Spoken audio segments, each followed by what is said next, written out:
पानी की बोतल किधर गई? Assalamu alaikum, everyone. So today we're live with Dr. Muiz, who is a public health policy practitioner. He's also a Fulbright scholar who studied at George Washington University, Washington D.C. He did an MPH from there. He has had a long experience dealing with public health and policy. So he's a mixture of everything that we are going through right now. He knows that how he realizes how important health policy has become in Pakistan and all around the world, and how the government किस तरह से government तमाम पॉलिसियां छोड़ के अब health policy के ऊपर किस तरह से government का focus हो गया. He realizes that very nicely. Anyway, so हमारा आज टॉपिक जो है, that was a short introduction. हमारा जो टॉपिक है वो भी पॉलिसी से बड़ा रिलेटेड है, and it's basically about how language affects and impacts our interactions, our power dynamics, our daily lives, our student lives, our academicians lives, our community service policy lives. जितने भी हम लोग काम करते हैं उस तरह से किस तरह इफेक्ट करती है. तो um, talking more about our topic, I'd like to say कि हम जो हैं वो हमारे पाकिस्तान में एक ट्रेंड है which is about learning English. के जो अच्छे schools होते हैं, private schools होते हैं, they usually teach the students medium उनका language English होता है. जो थोड़े रूरल स्कूल्स हो जाते हैं वहाँ पे टीचर जो हैं वो पंजाबी में पढ़ा रहे होते हैं, पंजाब के अंदर, बलूचिस्तान में बलोची में, सिंध में सिंधी में. बल्कि सिंध की ऑफिशियल लैंग्वेज जो है वो टीचिंग में दो हैं, एक उर्दू है और एक सिंधी है. इस्लामाबाद में हम उर्दू पढ़ रहे होते हैं, then if you go KP है तो पश्तो, एंड देन गिलगिस्तान में गिलगती या बल्ती, या उनकी 7 ज़ुबानें जिनको में उनको एजुकेशन दी जाती है, प्राइमरी एजुकेशन. तो जो हमारा मदर टंग से एजुकेशन की तरफ और एजुकेशनल जार्गन्स की तरफ जो ट्रांजिशन होता है, ये ना सिर्फ मेरे हिसाब से हमें कंफ्यूज बना देता है, हम जो है ना वो एक लैंग्वेज कंफ्यूजन का शिकार से रहते हैं. क्योंकि जब हम रियल लाइफ में जाते हैं, हम रियल लाइफ प्रॉब्लम से अपनी फील्ड के अंदर काम कर रहे होते हैं, क्योंकि हम इंग्लिश पढ़ के आए होते हैं और इंग्लिश जार्गन्स के अंदर अपनी एजुकेशन हमने ली होती है. तो जब हम रियल लाइफ में काम कर रहे होते हैं तब हमें मसला आता है जब हम रियल लाइफ में जा रहे होते हैं. एंड इसका हम स्टूडेंट्स तो शायद अंदाज़ा नहीं लगा सकें, लेकिन जो एक्चुअली प्रैक्टिशनर हैं they can really well translate this concept to you guys के किस तरह से इम्पैक्ट होता है. तो मीन्स आप एक डॉक्टर हैं, you are recently working on in Sindh और एज अ कोविड रिस्पॉन्स पे, इमरजेंसी रिस्पॉन्स पे आप काम कर रहे हैं. तो tell us how is your experience over there, and being a doctor who has जिन्होंने इंग्लिश में पढ़ा हुआ है और अपनी सारी स्टडी इंग्लिश में की हुई है, तो आप जब कम्युनिटी में जाते हैं तो how does it impacts you and क्या होता है? Over to you. Thank you so much, Gabriel. This was quite an interesting introduction. पसंद आया मुझे. मुझे अच्छा लगता है जब मुझसे कोई मेरा इंट्रोडक्शन पूछे ना, तो मुझे हमेशा लोग कहते हैं पहले कि प्लीज अपना एक बायो लिख के भेजें, अपना तारुफ करें. मैं कहता हूँ यार मुझसे बहुत डिफिकल्ट है, मुझसे नहीं इंट्रोड्यूस कराया जाता अपना. I think you capture it well enough. मुझे आपका क्वेश्चन काफी इंटरेस्टिंग लगा, काफी मजे का लगा कि डिस्पाइट द फैक्ट कि मेरी मेडिकल एजुकेशन अंग्रेजी के अंदर हुई है, तो जब मुझे कम्युनिटीज के साथ काम करना पड़ता है या ग्राउंड के ऊपर लोगों के साथ काम करना पड़ता है, जिसको हम लोग रियल लाइफ कहते हैं, तो मुझे चैलेंज होता है कि नहीं होता.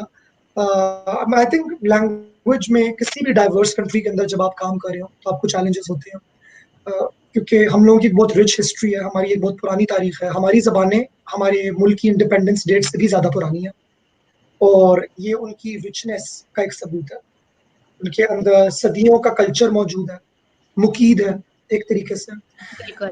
हमारी तारीख ना मोहम्मद बिन कासिम पे शुरू हुई, ना 1947 पे आके खत्म हुई. हमारी तारीख में मोहनजोदड़ो भी मौजूद है, मेहरगढ़ भी मौजूद है, गंधारा की सिविलाइजेशन भी मौजूद है.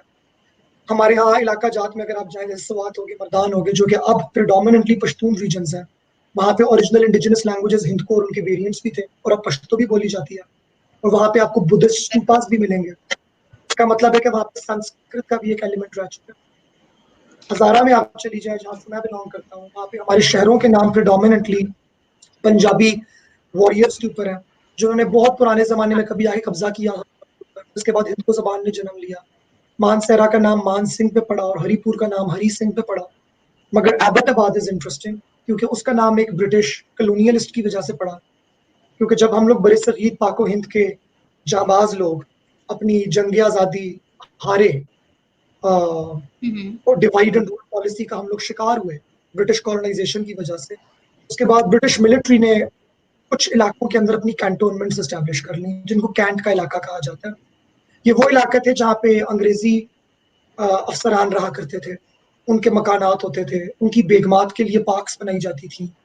सो ये बेसिकली रूलर्स का एरिया था। ये वो एरिया था जहाँ पे रूलर रहते थे और बाकी हम लोग रूल क्लास होती थी एक तरीके से।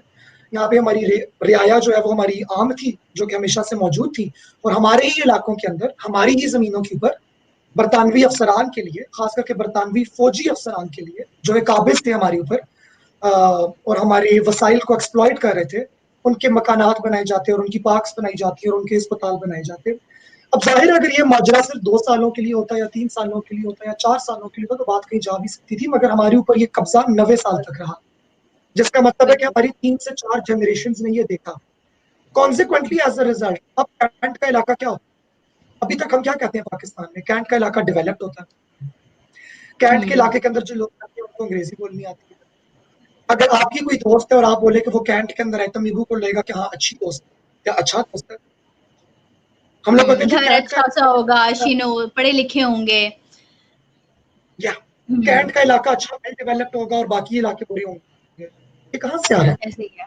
हम लोग इसका लिंक जोड़ते हैं क्यों? इसकी वजह ये है कि नो, पाकिस्तान मिलिट्री की गवर्नेंस बहुत अच्छी है और हमारी सिविल ब्यूरोक्रेसी बहुत बुरी है और आम आवाम बहुत जाहिल है और वर्दी वाली आवाम बहुत अच्छी है। इसकी तारीखी हिस्ट्री है।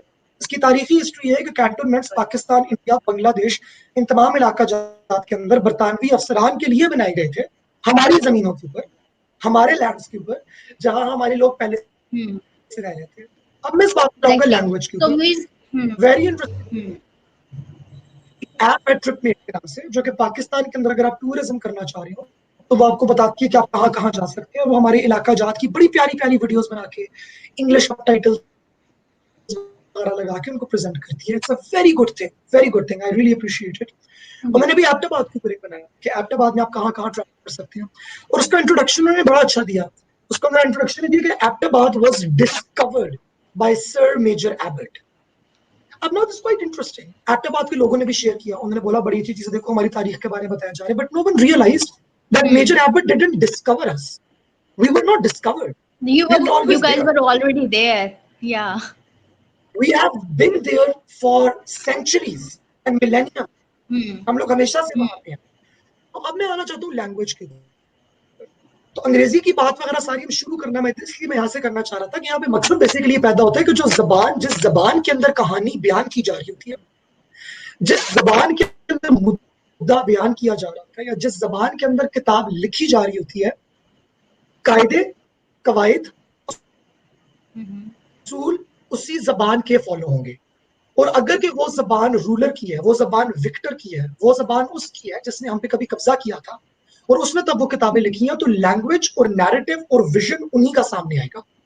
फॉर एग्जाम्पल, अगर मेरी और मेरी बेगम की लड़ाई हो जाती है और उसके बाद मैं अपनी बेगम को घर से बाहर निकाल देता हूँ और मैं दुनिया भर को बताता हूँ कि वो बड़ी बदतमीज है, वो मेरे घर में सेट होके नहीं रही, बन के नहीं रही, उसने अपनी इज्जत नहीं बनाई, उसने अपनी जगह नहीं बनाई, तो ये मेरी लैंग्वेज है। तो ये जो कहानी सुनाई जा रही है ये मेरे पर्सपेक्टिव से सुनाई जा रही है। सो या आपका एक सिमिलरली इंग्लिश नैरेटिव के है। अंदर जो बहुत से वर्ड्स वगैरह, एग्जैक्टली ये मेरा एक नैरेटिव है और इस नैरेटिव को विक्टर ने एस्टैब्लिश किया है। Victus right the rule books. तो हम पे भी जो बेसिकली कब्जा किया गया, हमारी जब कॉलोनाइजेशन हुई, मैं उसको कब्जा बोलूंगा, ये कॉलोनाइजेशन के लिए हमारे पास और कोई लफ्ज मौजूद नहीं है, भी अंग्रेजी का लफ्ज है ना, तो हम उसमें तो नहीं बयान कर सकते। हम पे जब कब्जा किया गया, हम पे जब हावी हुआ बरतानवी अफसर आके और हमारी जमीनों पे कब्जा किया गया, तो उन्होंने ये किताबें लिखना शुरू की, उन्होंने अदारे बनाए, उन्होंने गवर्नमेंट का एक सिस्टम बनाया। ये नहीं कि उससे पहले हुकूमतें मौजूद नहीं थी, हुकूमतें उससे भी पहले मौजूद थी, गवर्नेंस का सिस्टम उससे भी पहले मौजूद था, तालीम के मौके उससे पहले भी थे। हमारे यहाँ टैक्सिला के जमाने से तालीम चल रही है। तो जो बेसिकली इंग्लिश आई और तमाम चीजें इंग्लिश के अंदर आ गई, तो हमारे यहाँ ये कॉन्सेप्ट क्रिएट किया गया कि oh English is the language of the ruling class. अब रूलिंग क्लास ने रूल करने के लिए उसको हमेशा पुअर पीपल की जरूरत होती है, क्योंकि अमारत जितनी भी हो, काम जो मेहनत मजदूरी है वो सारी गरीब की कमर के ऊपर ही कराई जाती है। तो उन्होंने अपनी रूलिंग क्लास ने बेसिकली अपने मजदूर तैयार करने के लिए, एक अपना मजदूर तबका तैयार करने के लिए जो कि उनके दफ्तरों में काम करे, जो क्लर्की करे बेसिकली वहां पे, उन्होंने ये इंग्लिश का कॉन्सेप्ट और इंग्लिश मीडियम एजुकेशन का कॉन्सेप्ट इंट्रोड्यूस किया कि ये रियासत की तरफ से दी जाने वाली तालीम है, इसमें आप मैट्रिक कर सकते हो, FA कर सकते हो, BA कर सकते हो, और उसके बाद आपको हुकूमत के सरकारी दफ्तर के अंदर क्लर्की की नौकरी दे दी जाएगी। अब ये जो इंग्लिश लैंग्वेज का जो पूरा कॉन्सेप्ट है, ये बेसिकली वहां से हमारे पास आया है कि अगर आपको अंग्रेजी नहीं आएगी तो आप माशरे में कामयाब नहीं हो पाओगे।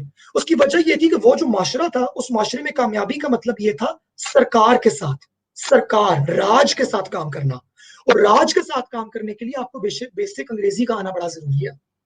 वही कॉन्सेप्ट 1947 के बाद इंडिपेंडेंस में 13 अगस्त 1947 हमारी bureaucracy belong to the British, 14 August it became Pakistani. Values तो नहीं चेंज हुई, लेबल चेंज हुआ सिर्फ। हकीकत की जो बात है, इक्तदार वही रहे, शक्लें तब्दील हुई सिर्फ, रंगत तब्दील हुई सिर्फ, शक्लें वैल्यूज तो बदल हमारे गई पास हैं। नहीं। सो और हमारे मुझे पास यही वाला सिस्टम।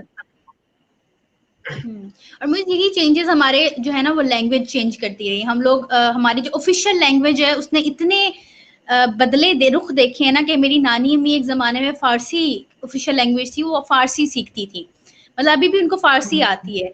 उसके बाद जब उनकी मेरी मामा आई तो मेरी अम्मी ने तो फ़ारसी पढ़ी नहीं, उनके लिए उर्दू और अंग्रेज़ी हो गई। और फिर जब मैं आई तो फिर मैं तो बिल्कुल अंग्रेज़ी स्कूल में पढ़ने लगी। तो इस तरह से हमारी जनरेशन्स ने ही एक बड़ा डिफरेंस जो है ना वो अपनी ऑफिशियल लैंग्वेज में से देखा हुआ है। Exactly. Quite interesting, because Pakistan के अंदर ऑफिशियल लैंग्वेजेस वही दो लैंग्वेजेस लगाई गई जो कि पाकिस्तान के लिए सबसे एलियन थी। उर्दू एक बहुत खूबसूरत जबान है, मुझे उर्दू बहुत अच्छी लगती है। तो मुझे लगता है उर्दू के अंदर बहुत से जज्बे, आप बयान, बहुत से अल्फाज, यानी कि आप उर्दू के अंदर देखें ना, अंग्रेजी में लव के लिए बस एक वर्ड है लव, उर्दू में इश्क, मोहब्बत, हकीकत, हजारों अल्फाज मौजूद हैं, उन्स, दिलकशी, यानी कि हमारे यहाँ जज्बात की फरावानी है। हम लोग यहाँ पोइट्री का कॉन्सेप्ट इसलिए, हमारे यहाँ गजलें और शायरी इसलिए बिकॉज हम लोग में जज्बात की फरावानी है। हम अपने जज्बात को मुख्तलिफ चीजों के साथ बयान कर सकते हैं। मगर आप गौर करें, पंजाबी के अंदर भी तो कितना लिटरेचर मौजूद है। हीर रांझा, ससी पन्नू वगैरह, सारी ससी पन्नू सिंधी के अंदर चले थी। हीर रांझा की कहानी क्या है? ये बेसिकली पंजाबी की पोएम है। सोनी माहीवाल की कहानी असल में पंजाबी की एक एपिक पोएम है, एक बहुत बड़ी, बहुत लंबी एक नज्म है जिसके अंदर एक कहानी बयान की गई है। तो जब रूलिंग क्लास आती है और उसका एक सर्टेन एटीट्यूड होता है कि oh we are English speaking people and these are the poor people, sorry my British accent is terrible but I want to make it terrible, वो जब एक रूलिंग क्लास आती है तो उनको जो हमारे आम जो लोकल्स लगते हैं उनको गरीब लगते हैं, उनको हमारी हिस्ट्री और हमारा कल्चर अनडेवलप्ड और कल्चरली अनडेवलप्ड लगता है, which is very odd and surprising to me. Because अगर आप मोहनजोदड़ो में जाएं तो वो एक हिस्टोरिकल सिग्निफिकेंस की साइट है। अगर आप हमारी सूफीज्म का कल्चर उठा के देखें, आप हमारा फोक लिटरेचर उठा के देखें, हमारी फोक कहानियां, वो कहानियां जिनको हम आज के दौर में फेमिनिस्ट कहेंगे, मगर वो हमारे यहाँ फोक है, इंडिजिनस है, हमेशा से हमारे यहाँ मौजूद थी। तो उनकी ना बेसिकली प्राइड कम हो जाता है, आपकी अपनी लैंग्वेज के अंदर प्राइड कम हो जाता है। और मैं ये बात बहुत अच्छे तरीके से समझता हूँ बिकॉज मेरा इलाका एक ऐसा इलाका है जहां पे हमारी लैंग्वेज के ऊपर कॉलोनाइजेशन का बहुत बड़ा असर हुआ। हम लोग को ये बताया गया कि हिंद को पेंडुओं की जबान है, पेंडू नहीं बोलनी, उर्दू बोलो, इंग्लिश बोलो, यानी कि जो रूलिंग क्लास की, जो रूलिंग एलीट की लैंग्वेज है, पहले वो अंग्रेजी थी, फिर वो उर्दू और अंग्रेजी दोनों बन गई। हमारी तरह के इलाका जहां पंजाबी और हिंद को बोली जाती है, कुछ इलाकों ने अपनी लैंग्वेज पे काबू पाया, उन्होंने बोला कि नो, हम लोग अपनी लैंग्वेज के बारे में बहुत प्राउड है। फॉर एग्जाम्पल पश्तो, उन्होंने उसको प्रिजर्व करने की काफी ज्यादा कोशिश की। तो ये ना बेसिकली रियासत की और अवाम की एक जंग लगी रही है। बड़े सगीर पाको हिंद के ऊपर जब से गोरा काबिज हुआ था तब से लेके अब तक आजादी के बाद इंडिया में आप देखें, उन्होंने तमाम इलाकाई जबानों को ऑफिशियल लैंग्वेज डिक्लेयर किया है। इसका मतलब है कि आपकी जो रियासत है वो आप जबान को पहचानती है और आपको कहती है कि आपकी जबान भी हमारी ऑफिशियल जबान। तो जो पैराडॉक्स है ना जबानों में, ये दरअसल पावर का पैराडॉक्स है। और वो यही है कि अगर आप ताकतवर हैं तो आप एक सर्टन जबान बोलते हैं, अगर आप एक सर्टन जबान बोलते हैं इसका मतलब है कि आप ताकतवर भी हैं, और अगर ताकतवर नहीं भी हैं तो ताकत तक एक्सेस जरूर हासिल कर सकते हैं। Case in point, simple example, आप एक पाकिस्तान के सरकारी दफ्तर में जाके पंजाबी बोले वर्सेस उर्दू बोले वर्सेस अंग्रेजी बोले, उसमें काफी क्योंकि जिस इलाके में आप हैं वहां पे सारे Punjabi and they are proud about it. For example Toba Tek Singh, for example Faisalabad भी, मेरे ख्याल से Faisalabad also are proud about Punjabi. Exactly, it's very proud, या लेकिन अगर आप लाहौर के किसी पॉश इलाके में जाएंगे तो वहाँ पे अगर आप पंजाबी बोलेंगे तो आपको लो कास्ट और लो क्लास समझा जाएगा। मैंने भी जब बिल्कुल शुमाइला भट्टी क्रिएट की, उसको पंजाबी रंग और पंजाबी फ्लेवर देने का मकसद यही था कि उसके अंदर अपनाइयत आए कि ये हमारी अपनी है, ये बर्गर नहीं है। वो अंग्रेजी जानबूझ के तोड़ फोड़ के बोलती है, हालांकि मेरी इंग्लिश परफेक्ट है, मेरा 120 टू 120 टोफल में। लेकिन अगर आप किसी कराची के सरकारी दफ्तर में जाएं और आप अच्छी सलीस उर्दू बोले और अगर आप अंग्रेजी बोले तो आपके साथ बिल्कुल डिफरेंट एटीट्यूड होगा। अगर आप पुलिस के साथ उर्दू के अंदर अंग्रेजी बोले डिफरेंट एटीट्यूड होगा। लास्ट सो थिंग, सिर्फ बेसिकली लैंग्वेज की बात नहीं है, लैंग्वेज के अंदर सिर्फ बात नहीं होती, लैंग्वेज के अंदर आपका तलफ्फुज, आपका लहजा और आपका एक्सेंट भी होता है। तो हम ना बेसिकली लैंग्वेज के जरिए एक इंसान की क्लास डिटरमिन करते हैं पाकिस्तान में, और वो जो आपकी परसीव्ड क्लास है उसके साथ आपकी पावर लिंक्ड है। If you are able to speak English or if you're able to speak Urdu in a certain accent, you basically get access to that power. तो बेसिकली मुइज आप यहाँ पर बात कर रहे हैं कि पावर किस तरह, आप किस तरह से पावर को अपने हाथ में ले सकते हैं by using a certain language.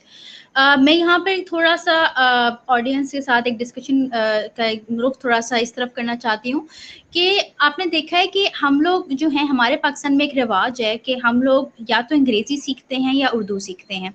हमारे यहाँ जो है वो एक बचपन में स्कूल्स के अंदर, कॉलेज के अंदर ये इस बात पे ना कोई कोर्स पढ़ाया जाता है, ना टीचर्स इन्फ्लुएंस देते हैं। घर वाले ज़रूर देते हैं कि आपने आबाई लैंग्वेजेस पढ़नी है।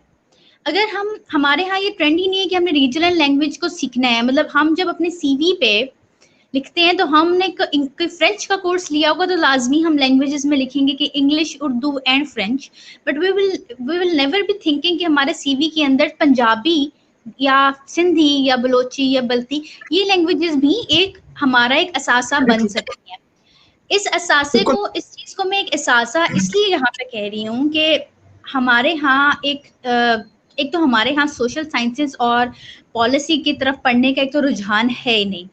लेकिन अगर रुझान है भी तो हम ये नहीं सोचते कि हमने जो है जाकर पाकिस्तान में काम करने, पाकिस्तान की कम्युनिटीज़ के लिए काम करने। आज हम ये रोना ज़रूर होते हैं कि पाकिस्तान के जो दूर दराज इलाके हैं वहाँ पे लाइक लोग नहीं जाके पढ़ाते या जॉब्स करते या डॉक्टर्स बनते। उनकी वहाँ पर जाके जॉब ना करने की बड़ी वजह ये है कि उनको लैंग्वेज नहीं आती होती। उनके लिए एक लैंग्वेज बहुत बड़ा बैरियर होता है। अगर मैं एक लाहौर के मेडिकल कॉलेज में डॉक्टर बनी हूँ, जनरल हॉस्पिटल में मैंने अपनी हाउस जॉब की है और मुझे मेरी जॉब जो है वो ओकाड़ा में लग गई है, तो चूंकि मैं ओकाड़ा में अस्पताल में ज़्यादातर काम नहीं करना पसंद करूँगी क्योंकि मुझे लैंग्वेज नहीं आती होगी, ना मुझे पंजाबी नहीं आती होगी, मैं बात नहीं वहाँ कर सकूँगी। तो ये जो हमारे यहाँ एक बहुत बड़ा फ्लॉ है रीजनल लैंग्वेज ना सीख पाने का एंड देन अपने मुल्क में काम करने का, काम के प्रेफरेंस ना देने का, ये मेरा ख्याल एक लैंग्वेज होता है। इस पे अगर आप रोशनी डालें कि कितना ज़रूरी जरूर, है ये थैंक सब कुछ सीखना। You, thank you so much. I think आपने बहुत अच्छा पॉइंट रेज किया and as a policy student मैं आपको कुछ बताना चाहूंगा यहाँ पे कि पाकिस्तान एक फेडरल मुल्क है। आइडियली इसको एक फेडरल रियासत होना चाहिए था, इरादा यही था, 1947 में कायद आजम का ख्वाब भी यही था। मगर बहुत लेट, मेरे ख्याल से 2008 के भी बाद हमारे पास 18वीं तरमीम आई, जिसके अंदर जाके हमारे पास बेसिकली पाकिस्तान को जब वहां पे पाकिस्तान को पीपल्स पार्टी की फेडरेशन के तरफ तौर बढ़ने पर का हमने पेश किया गया। हाँ, basically which is a great, I है। supported wholeheartedly. Yes, there are flaws in Best thing implementation, that ever मगर वो happened to amendment की वजह Pakistan से after नहीं constitution. Exactly. है। Exactly. वो अगर उसमें जो गलतियां पैदा हो रही है एडमिनिस्ट्रेशन के अंदर, वो अमेंडमेंट की वजह से नहीं हो रही, वो इसलिए पैदा हो रही है कि हमारी ब्यूरोक्रेसी बहुत नाअहल है एक तरीके से। मगर कमिंग बैक, फेडरल गवर्नमेंट के अंदर एक फेडरल गवर्नमेंट जो पाकिस्तान की है वो वफाक है। उसका काम है प्रोविंसेस के बीच में कोऑर्डिनेशन करना और बेसिकली वो मैनेजमेंट करना जो प्रोविंसेस नहीं कर सकते, that is defence, currency and somewhat international trade, education, language development और कल्चरल प्रिजर्वेशन। ये तमाम चीजें प्रोविंसेस के पास आती हैं। इंटरेस्टिंगली सिंध के अंदर सिंधी जबान हमेशा से स्कूलों में पढ़ाई जाती है।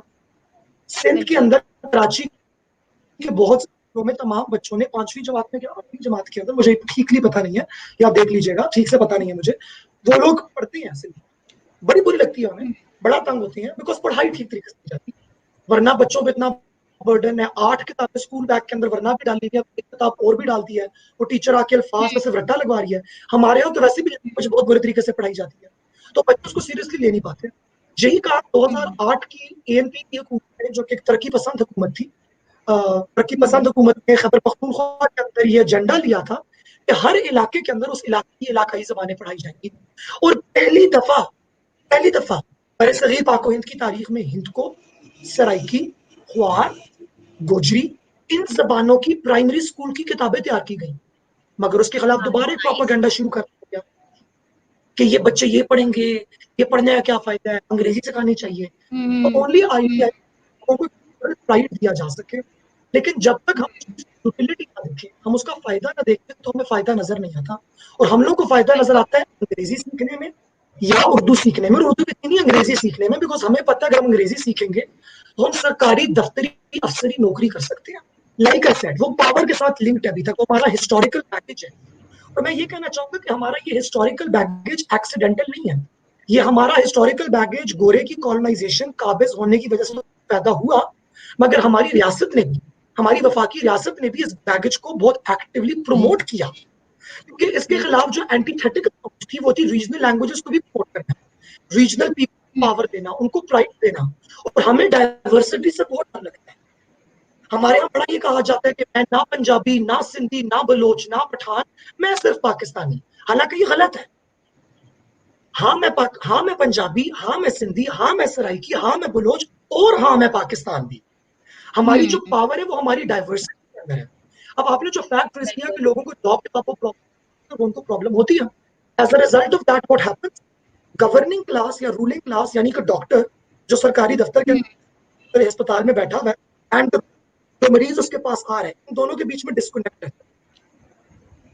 अब एक मरीज, एक कॉमन सिटीजन है, उसके लिए रियासत क्या है? उसके लिए रियासत वजीर आजम की रियासत सदर पाकिस्तान नहीं है, हालांकि होना चाहिए, मगर हमारी ये कितनी अनडेमोक्रेटिक पास्ट रह चुका है, वो हमारे पास अभी तक नॉर्म्स एस्टैब्लिश नहीं हुए। उसके लिए रियासत क्या है? उसके लिए रियासत वो पब्लिक स्कूल है जहां पे उसने बच्चे को डालना है और वहां पे आने वाला स्कूल का टीचर। उसके लिए रियासत वो सिविल डिस्पेंसरी है जहां पे जाकर उसने टीबी की दवाई लेनी है। उसके लिए रियासत वो रूरल हेल्थ सेंटर है जहां पे जाकर उसने अपनी बेगम का या अपने बच्चे का बुखार दिखाना है। और अगर यहाँ पे बैठे हुए लोग उससे बात ही नहीं कर सकते, या उसकी बात समझ ही नहीं सकते, या उसको कहते हैं कि तुम जाहिल हो क्योंकि तुम्हारी जबान जाहिलों वाली है, तो क्या होगा? गवर्नड एंड गवर्नर्स के बीच में गैप आएगा, और पाकिस्तान में यही प्रॉब्लम है। और ये कंट्रीज जो कि कॉलोनाइज करनी है उनके अंदर यही इशू है कि स्टेट और सिटीजन यानी कि रियासत और शहरी बीच में एक बहुत बड़ा गैप और एक बहुत बड़ा मिसट्रस्ट होता है, क्योंकि रियासत शहरी को समझ ही नहीं सकती और वो शहरी के मुताबिक पॉलिसियां बना ही नहीं सकती। और जब शहरी अपनी सोच को सामने लाने की कोशिश करता है तो उसको जाहिलाना, अनपढ़ और अनकूथ कह के दबा दिया जाता है। और फिर मुझ यहाँ पर फिर वो शहरी क्या करता है कि बजाय कि वो डॉक्टर के पास जाए, सीनियर स्पेशलिस्ट, वो हकीम का रास्ता लेता है, क्योंकि हकीम उसकी लैंग्वेज को पहचानता है, वो उससे पंजाबी में बात कर रहा है। बिल्कुल यस, इंडिजिनस सिस्टम्स तो हमारे पास मौजूद है ना, इंडिजिनस मैकेनिज्म तो हमारे पास मौजूद है। अगर मैं गांव की औरत हूँ, गांव की गरीब औरत हूँ, और मैं अपनी बहू को हाई रूफ बोलान में बिठा के फैसलाबाद के सेंट्रल हॉस्पिटल लेकर आती हूँ उसकी पहली डिलीवरी कराने के लिए, बिकॉज वो मेरे बड़े बेटे की बहू है, मेरे बड़े बेटे की बीवी है, और वहां पे उस वक्त गालिब अप्रोच होती है, उर्दू के अंदर उसको बेइज्जत किया जाता है, डिलीवरी के दौरान बदतमीजी की जाती है उसके साथ, तो मैं नेक्स्ट टाइम अपनी बहू को अपनी गांव की दाई के पास लेकर जाऊंगी, क्योंकि मैं भी बाटू, वो भी बाटू है, या मैं भी राणा हूँ, वो भी राणा है, वो भी हम में से ही है, तो उसके साथ हमारी कल्चरल अंडरस्टैंडिंग है।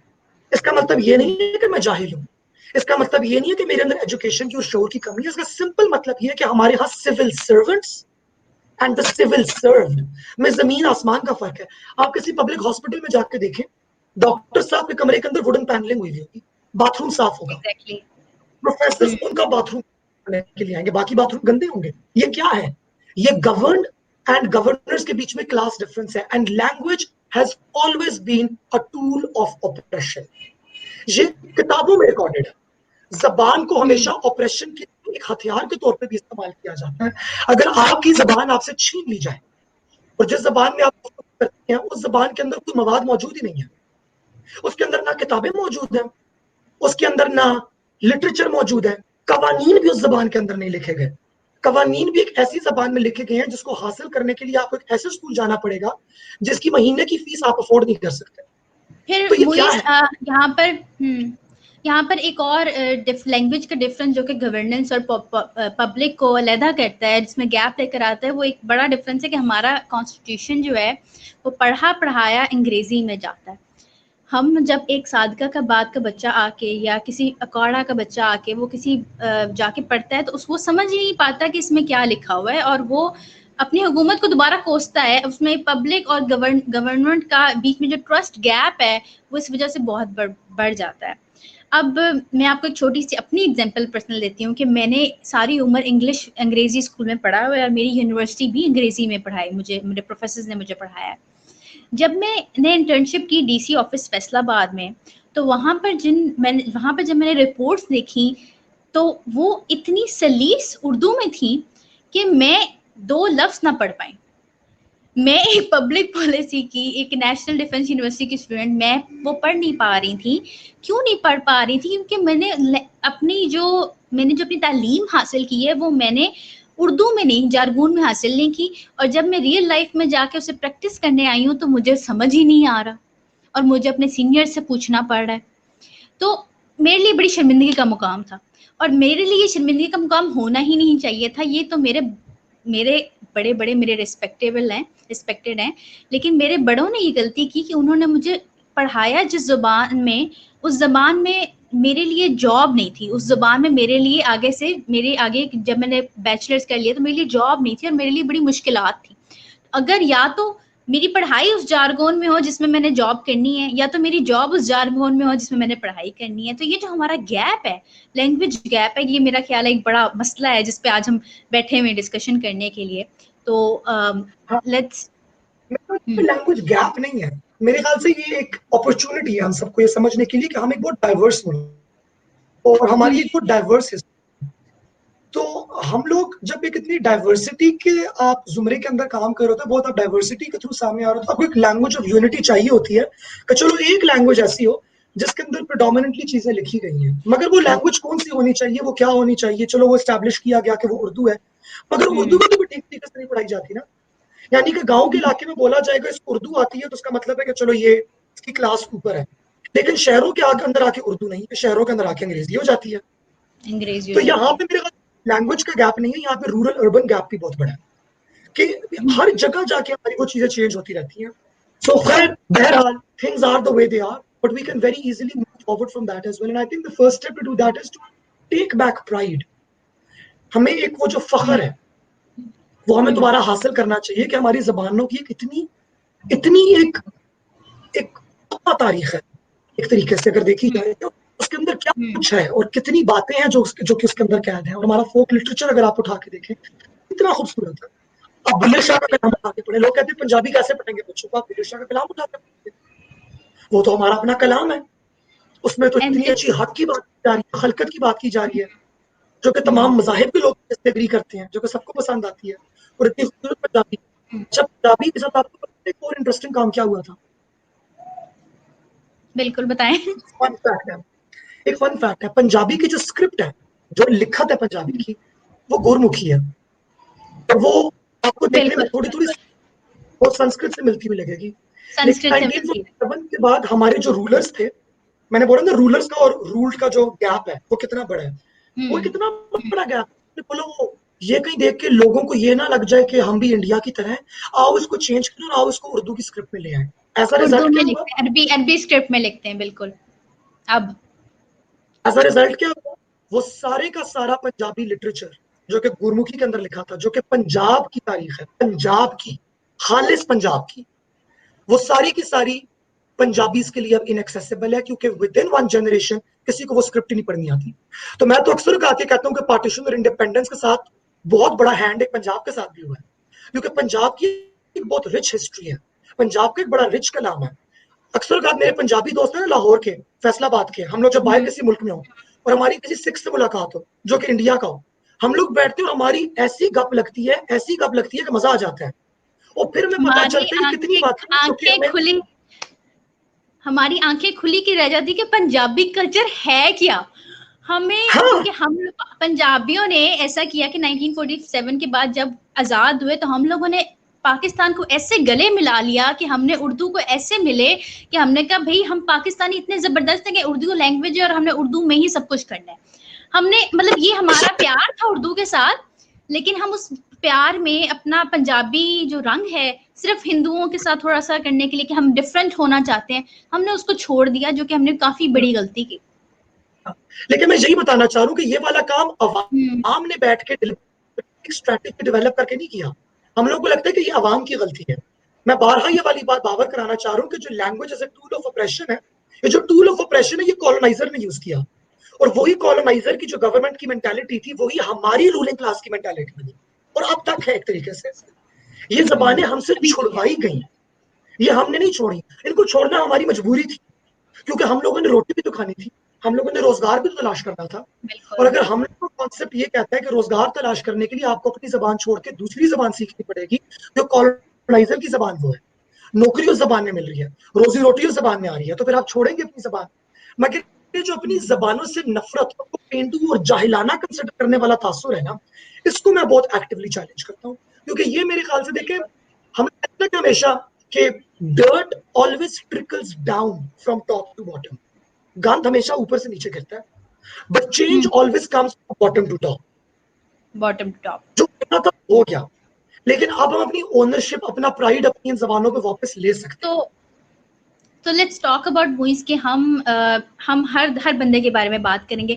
मैं बात करना चाहती हूँ कि किस तरह से हम बीइंग स्टूडेंट्स, चाहे हम अभी अपने एफएससी लेवल पढ़ रहे हों, मैट्रिक कर रहे हों, छोटे हों, यूनिवर्सिटी में हों, या हम लोग अपनी अपनी फील्ड्स में जा चुके हों, हम भी यूथ में हों, हम लोग किस तरह से अपनी जुबानों को जो है वो अपने जो अब आकर हम उसको ओन कर सकते हैं। तो मेरे पास एक छोटी सी एक एग्जांपल है कि नमल यूनिवर्सिटी जो है वो समर कोर्सेज दे रही है रीजनल लैंग्वेजेस के अंदर, उनको आप यूज करें। अगर आपके अंदर जोश और वलवला है कि आपने अपने मुल्क के लिए कुछ करना है, तो आप उन रूरल इलाकों में जाकर अपनी सर्विसेज दें, and you can do that by learning your regional language जाके किसी यूनिवर्सिटी में। तो this is what I think that a university student can do actually. I think this is such a good programme, ये बहुत interesting होगा। मैंने बड़े मजे मजे के इंटरेस्टिंग मॉडल्स देखे हैं, मगर मेरी काफी क्रिटिकल अप्रोच है, तो मैं आपको पहले सोल्यूशन भी बताऊंगा, मगर मैं फिर आपको सोल्यूशन की जरा सी क्रिटिक भी करूंगा, और ये बड़ी जरूरी होती है, बिकॉज कभी कभार हम ये समझते हैं कि बस हल बता दिया तो हल हो जाएगा, मगर हल बताना और हल को इम्प्लीमेंट करना, और इम्प्लीमेंटेशन के दौरान आपको ना हजारों नई बातें पता चलती हैं कि वो सोचा तो मैंने यूं था, मगर जब करना शुरू किया तो मुझे ये वाली बात ही पता चली। तो इवैल्यूएशन, कहना कि इम्पैक्ट, पॉलिसी इम्पैक्ट वगैरह। एब्सोल्युटली मैंने बेसिकली इवैल्यूएशन को सिंपल टर्म्स में समझाया कि हमें सॉल्यूशंस बतानी चाहिए, इंटरवेंशंस बतानी चाहिए, but all interventions should also be simultaneously evaluated. So for example regional languages पढ़ाना बहुत अच्छी चीज है, पढ़ानी चाहिए, मगर वंस अगेन आप जब इवैल्यूएट करते हो the teaching of regional languages in Pakistan public schools, तो हमें ये नजर आता है कि उनको बहुत बुरे तरीके से पढ़ाया जा रहा है। उसकी वजह ये नहीं है कि रीजनल लैंग्वेजेस को सीरियसली नहीं लिया जाता, उसकी वजह ये है कि जनरली पब्लिक स्कूल्स की क्वालिटी बहुत लो है। तो हम लोगों को ये नजर आता है कि people who have been to public schools वो generally low class, low caste होते हैं, और लो का मतलब बुरा नहीं है, लो का मतलब है कि they have been deliberately kept deprived so that they can just continue performing labor and remain in that class. उनके वरना आउटकम्स एजुकेशन में कोई बहुत खास आपको नजर नहीं आते। सो रीजनल लैंग्वेजेस को इंप्रूव करना by teaching them in public schools at an early age through उसके अंदर इंटरेस्टिंग नई तरीके कार डाले जा सकते हैं। फॉर एग्जांपल फोक स्टोरीज या फोक थिएटर, इंस्टेड ऑफ ये कि आपके बच्चों को बैठ के आप ग्रामर के रटे लगवाएं, आप उनको हम एक पोइम क्यों ना पढ़ें। लेकिन लैंग्वेज टीचिंग के लिए बहुत मजे मजे की टेक्निक्स आ गई हैं, और एजुकेशन पॉलिसी के जो लोग हैं उनको इस चीज के बारे में बहुत बेहतर पता है। हम उन चीजों को भी रीजनल लैंग्वेजेस के लिए भी इस्तेमाल कर सकते हैं, लेकिन उसको इवैल्यूएट करना बहुत जरूरी है। हबीब यूनिवर्सिटी जहां मैं पढ़ाया करता था, उनका जो सोशल डेवलपमेंट एंड पॉलिसी का प्रोग्राम है बैचलर्स का, उसके अंदर it's mandatory that they have to take one regional language as a course. तो वो That is बच्चे जिनको amazing. पश्तो आती है वो पश्तो लेते हैं, पंजाबी पढ़ाई जाती है, सराइकी पढ़ाई जाती है, पंजाबी पढ़ाई जाती है, और बड़े मजे के कोर्सेज हैं उनके। पंजाबी कोर्स का नाम है पंजाबी रचना, उसके अंदर बुल्ले शाह पढ़ाया जाता है, सोनी महिवाल पढ़ाई जाती है, पश्तो के Nice. अंदर बाबा की चीजें पढ़ाई जाती हैं। बड़े मैंने अप्रोच लिया है। तो मैं जो सजेशन अपने से देना चाहूंगा बच्चों को वो ये देना चाहूंगा कि first of all it's never late to learn a language, but instead of learning some other language just touch base with whatever language you already know. हो सकता है कि आप हजारीवाल हो या आप पंजाबी हो, ठीक है, आपके अम्मा अब्बा आपस में उर्दू बोलते हैं और आपके साथ भी उर्दू बोलते हैं, लेकिन हो सकता है अपना दादी दादी के साथ अम्मा अब्बा पंजाबी बोलती हो। अगर आप लाहौर में रहते हो, फैसलाबाद में रहते हो, अगर आप सड़क से बाहर निकलते हो तो कुछ लोग हैं ना जो पंजाबी बोलते हैं, आप बोलना शुरू करें। बिल्कुल बिल्कुल। एक दिन पूरी बोलेंगे, 2 दिन पूरी बोलेंगे, एक हफ्ता पूरी बोलेंगे, 6 महीने पूरी बोलेंगे, फिर आपकी जबान को आदत होना स्टार्ट हो जाएगी। मैं पंजाबी नहीं हूँ, मैं हिंद को स्पीकिंग हूँ, मगर मेरी पंजाबी फ्लुएंट है, किसी को नहीं पता चलता। Everybody thinks I am Punjabi. Reason क्योंकि मुझे हिंद को आती थी, और जब मैंने पंजाब में काम करना शुरू किया, मैं लाहौर में था और एक हमारा प्रोजेक्ट था जो कि मैंने करना था, जिससे मैंने ख्वाजा सराय कम्युनिटी के साथ रिसर्च करनी थी मिलकर। और मैंने अच्छा। पंजाब के अंदरून पंजाब के इलाका जात में जाके और गांव में जाके मैं फैसलाबाद भी आया उसी सिलसिले में। तो मुझे एहसास हुआ कि लोग जब अपना दर्द, अपना जज्बा और अपनी हकीकत बयान करते हैं ना, तो उनको उर्दू जितनी अच्छी आती है, जिस जबान में वो ख्वाब देखते हैं ना, उस जबान में वो आपको बयान करेंगे। उसका ट्रांसफर तर्जुमा किया नहीं जाता किया है, जा लैंग्वेज ट्रांसफर होता है। उसका तर्जुमा नहीं किया जा सकता। छुरी तले साल है, तर्जुमा नहीं किया जा सकता। ये एक फ्रेज है, इसका अपना एक मतलब है। हमारे में बड़ी बिल्कुल। लोडेड टर्म है, हमारी फ्रेजेस हैं, हमारी कल्चरल टर्म्स हैं, उनके अंदर हकीकत मुकीद होती है। तो तो इसलिए मोइस आप please continue. So before the show we talked about your case study कि किस तरह से जो transgender community उनकी एक अपनी लैंग्वेज है। तो tell us more about how your experience was and how did you find this as a language barrier when you were working in the community? तो मेरे लिए तो ये बैरियर नहीं था, because I was working with the अच्छा। Trans community and हमारी बड़ी एक अच्छी कम्युनिटी बेस्ड अप्रोच थी। तो मैं तो लैंग्वेज बहुत जल्दी सीख गया, क्योंकि मेरी बहुत सी ट्रांसजेंडर फ्रेंड्स थी जो कि मेरी कॉलीग्स भी थी। तो मैंने तो उनको बोला कि मुझे भी सिखाओ, मैंने मुझे कुछ भी सिखाई, और कुछ 1-2 हफ्ते के अंदर तो मेरी फारसी कलाम उसको कहा जाता है, वो मेरी फ्लुएंट हो गई। अच्छा। अच्छा, यहाँ पे मैं एक इंटरेस्टिंग चीज आपको बताता हूँ और फिर मैं आता हूँ फारसी कलाम की तरफ बाद में। चाइना के अंदर मेरे ख्याल से 4th सेंचुरी एडी के अंदर जो एक रूलिंग गवर्नमेंट थी, उन्होंने बोला कि women can not get educated, यानी कि वो मदरसे नहीं जा सकती तालीम हासिल करने के लिए। इंटरेस्टिंग फैक्ट, मदरसा एक अच्छा लफ्ज है। मदरसे का मतलब है वो जगह, दर्स की जगह, जहाँ पे आप कुछ सीखते हैं। हमारे यहाँ भी जो स्कूल थे ना बड़े सगीर पाको हिंद के अंदर, उनको हमेशा मदरसा ही कहा जाता था।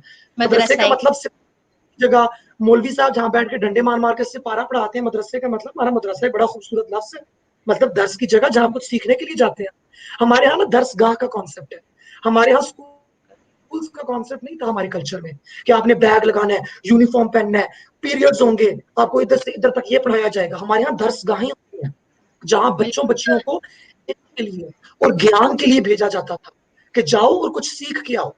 और इसकी कोई बिल्कुल। बड़ी आपको इंटरेस्टिंग हमारी मिलेगी कि पढ़ पढ़ इल्म हजार किताबा, कदे नफ्स अपने पढ़िया ही नहीं। तो हमारी दरसगाहों पे, हमारी मदरसों में हमें जात और खुद की खोज, हमारे ये फलसफे थे। तो हमारी बड़ी प्यारी एजुकेशन थी। मगर गोइंग बैक टू चाइना, उधर 4th AD में औरतों को बोला कि आप मदरसे नहीं जा सकती, आप दर्स हासिल नहीं कर सकती। तो एक जनरेशन गुजरी, दूसरी जनरेशन गुजरी, एक मलका ही उनकी, उस मलका ने बोला कि ये तो बड़ी बोरिंग चीज है, ना हम किताबें पढ़ सकती हैं, जो कुछ लिखा जा रहा है कुछ हो ही नहीं रहा। उसने ना खुद ही बैठ के तो लाइनें शाइनें ड्रॉ करके, बोलना तो आता था जाहिर है, उसने अपनी एक स्क्रिप्ट इजाद की। बोल चाइनीज ही रही थी, जो कुछ उनकी जबान थी, मगर उसने अपनी एक स्क्रिप्ट इजाद की, अपनी सहेलियों को दी, और उसकी सहेलियों ने अपनी सहेलियों को दी, और उन सहेलियों ने आगे अपनी सहेलियों को दी। और यूं करते करते एक सीक्रेट लैंग्वेज जनरेट हो गई, इन्वेंट हो गई, जो कि सिर्फ चाइना की औरतों को आती थी। और जब मर्दों के आगे वो किताब आती थी या वो कागज आता था, उनको लगता था किसी ने लाइनें लगाई हैं। वो एक फुल्ली फ्लेज्ड लैंग्वेज थी जो कि कई 100 साल तक चलती रही। ये सीक्रेट लैंग्वेज का कॉन्सेप्ट होता है कि जब एक कम्युनिटी को लैंग्वेज से डिप्राइव कर लिया जाता है, या एक कम्युनिटी ने अपनी बात छुप के कम्युनिकेट करनी होती है, तो वो अपनी एक नई लैंग्वेज इजाद करती है। और यही काम ख्वाजा सराय कम्युनिटी ने किया, क्योंकि ख्वाजा सराय कम्युनिटी बहुत अच्छी पोजीशन पे थी मुगल दौर के अंदर, और बड़े सगीर पाको हिंद के अंदर भी। हमारे यहाँ भी फकीरी का कॉन्सेप्ट है, और हिंदुइज्म के अंदर भी भगवान शिव जो है उनके, वो औरत के रूप में भी आए हुए हैं और वो मर्द के रूप में भी आए हुए हैं। तो हमारा जो लोकल धर्म का कॉन्सेप्ट, हमारा जो अपना इस्लाम है, साउथ एशिया के अंदर सूफीज्म का कॉन्सेप्ट है, जो फिक्र का, फकीरी का कॉन्सेप्ट है हमारे यहाँ, उसके अंदर बिल्कुल। हमेशा से इज्जत मौजूद। तो ब्रिटिश कॉलोनाइजर्स ने बेसिकली वो आके खत्म की, क्योंकि उनको ट्रांसजेंडर्स पसंद नहीं। तो मैंने जब कम्युनिटी के साथ काम किया तो ये नजर आया कि कितना इंटरेस्टिंग है कि कम्युनिटी की जो अपनी जबान है, जब आप उनकी अपनी जबान सीखते हैं और उनकी अपनी जबान में उनसे गुफ्तगू करते हैं, तो आपको ये नजर आता है कि ताकत उनके पास वापस चली गई है। उनकी अपनी जबान के अंदर वो पिसे हुए नहीं है, उनकी अपनी जबान के अंदर उन पे जुल्म नहीं हो रहा, ज्यादती हो रही है, जबर हो रहा है, मगर वो पिसे हुए नहीं है। उनकी अपनी जबान के अंदर वो कमजोर और कमजोर लाचार नहीं है, उनकी अपनी जबान में वो सब्जेक्ट है और बाकी लोग ऑब्जेक्ट है। तो ये मेरे लिए बड़े मजे का पैराडाइम शिफ्ट था, मुझे बड़ा अच्छा लगा। और तब से मेरे ख्याल से मेरे अंदर ये पैदा हुआ कि अच्छा रीजनल लैंग्वेजेस में इंसान को प्राइड लेना चाहिए, और मैंने पंजाबी भी यूं ही सीखी।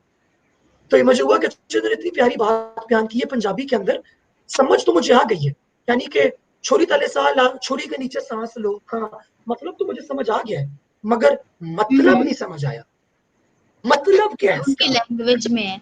हाँ, लेकिन मीनिंग में इसका कैप्चर नहीं कर सकता। And that's when I realize कि हमारी जो लैंग्वेज है साउथ एशियन में बहुत कॉन्टेक्स्ट हैवी है, उनके अंदर सार्केज्म होता है, सटलिटी होती है, नुआंस होता है, डिटेल होती है। तो बहुत जरूरी है हमारे लोगों के लिए, खासकर उन लोगों के लिए जिनको शौक है और जो अपने कल्चर से कनेक्ट होना चाहते हैं, कि आपके इलाके में जो भी रीजनल लैंग्वेज बोली जाती है, कोई ना कोई जरूर बोली जाती होगी, गेट इनटू इट, सीखना शुरू करें उसको। बिल्कुल बिल्कुल मुइज़, यहाँ पर हम दर्द तो रखते होते हैं अपने इलाके के गरीब गुरबा का, हम डोनेशन ड्राइव्स भी करते हैं, और लेकिन हम घर बैठ के बस ये सोच रहे होते हैं कि भाई गवर्नमेंट कुछ क्यों नहीं करे, भाई गवर्नमेंट तो आपसे है, आप जो है वो क्यों नहीं अपने लिए कर रहे। और जब आप करने के लिए बाहर निकलते हो, तब आप अगर आप अपर या मिडिल क्लास से हो, तो आपको लगता है कि ये मैं गरीब से कैसे बात करूं, आपको लैंग्वेज नहीं समझ आ रही होती उनकी। तो ये अगर हम being people who can actually do work for people, हम लोगों के लिए अगर कुछ कर सकते हैं, तो हमारे लिए ये लैंग्वेज सीखना एक बहुत ज़रूरी है, और हम इस मीडियम बैरियर को बिल्कुल एक पार कर सकते हैं। जिस तरह के वो चाइनीज़ औरतों ने जो था वो पावर अपने हाथ में ली एक नई लैंग्वेज बनाकर, तो आपने बहुत अच्छी एग्जाम्पल दी। And thank you so much for coming live with us today, and I hope we had a very I know we had I don't hope it, I know we had a very meaningful discussion today.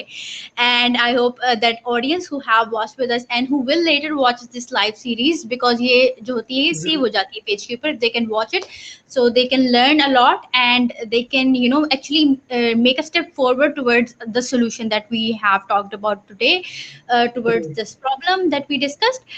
And thank you so much for coming live with us. Tomorrow we have another exciting topic for you. It is about the topic title is very interesting. It is, do I want to do masters or do I want to just go abroad? क्या मैं masters करना चाहता हूँ या मैं सिर्फ बाहर जाना चाहता हूँ?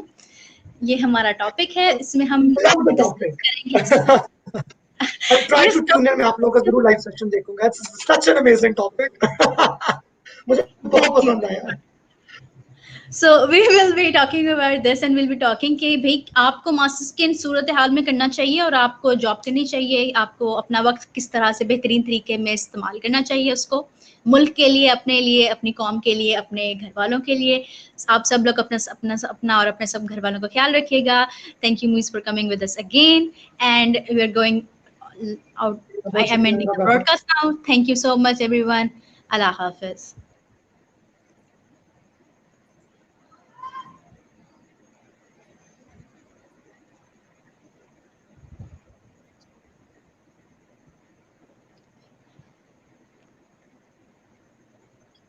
Set हो गया? Are you satisfied? Do you think it was good? Yes. So I think it's taking a little bit of time to get off live. We have ended the broadcast. No problem at all. We just end it again. Internet सब हर कोई home lock है, internet के issues. चलिए आप लोग जैसे ही post करते हैं तो मैं इसको रीशेयर भी कर दूंगा। Thank you so much, Rabil. It was lovely talking to you. Good luck with your thesis. Good luck with your master's application. Thank You you have so my much. number. If you ever need any help regarding Fulbright, just reach out to me. Yeah, and I hope the audience that today we connected with, they had a very enriching experience. I'm not sure if you're still live or not. I hope so. My internet connection is, being a little tricky here, but on my phone it shows we're still live. So let's see what happens. चलिए, no issue. I'll leave the studio then. आपका मुझे post वगैरह वाला जो भी होता है देख लीजिएगा। Thank you so much. Allah Hafiz. खुदा हाफिज, ख्याल रखिएगा अपना। Hafiz. You too.